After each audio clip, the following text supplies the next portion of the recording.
Et maintenant, l'actualité de l'Amérique latine. Ce lundi 19 janvier 2026, au Guatemala, des attaques armées coordonnées ont visé des civils et des transports publics, entraînant un bilan humain revu à la hausse par les autorités. Entre le lundi 19 et le mardi 20 janvier 2026, 9 policiers ont été tués dans ces violences, conduisant le président Bernardo Arévalo à décréter un état de siège de 30 jours dans les zones concernées afin de rétablir l'ordre public. Ce samedi 17 janvier 2026, au Pérou, des révélations ont émergé concernant des réunions politiques non déclarées, suscitant des réactions institutionnelles et une pression croissante sur les autorités, sans issue judiciaire actée à ce stade. Ce vendredi 23 janvier 2026, au Brésil, de nouveaux développements judiciaires ont été rapportés dans une enquête portant sur des soupçons de corruption et de gouvernance autour de fonds de pension. Ce lundi 19 janvier 2026, au Mexique, des données officielles ont décrit une croissance économique nettement ralentie pour l'année 2025. Ce mardi 20 janvier 2026,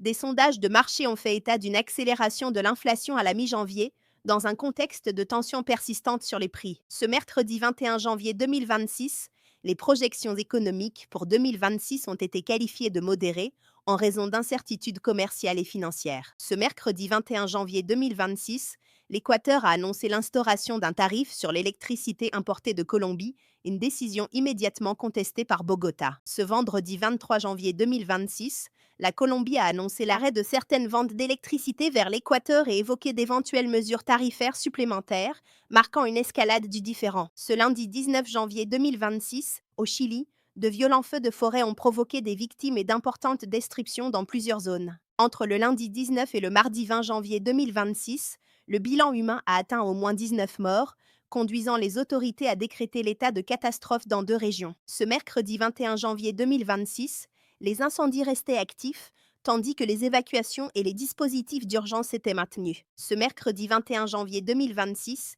des témoignages ont fait état de retour de ressortissants vénézuéliens via des pays de transit après la chute de Nicolas Maduro. Ce jeudi 22 janvier 2026, des migrants vénézuéliens installés à l'étranger ont indiqué envisager un retour prudent en fonction de l'évolution de la situation sécuritaire. Ce vendredi 23 janvier 2026, en Haïti, des liens ont été établis entre la situation sécuritaire, la mission internationale en cours et des risques migratoires indirects pour la région. Ce lundi 19 janvier 2026, au Pérou, une grève de 72 heures a débuté au sein de l'entreprise Petropéru, en opposition à un projet de privatisation partielle, un mouvement jugé illégal par le gouvernement. Enfin, ce vendredi 23 janvier 2026, à Buenos Aires, des familles de détenus au Venezuela se sont mobilisées pour solliciter une médiation de l'Église catholique en appelant le Vatican à intervenir.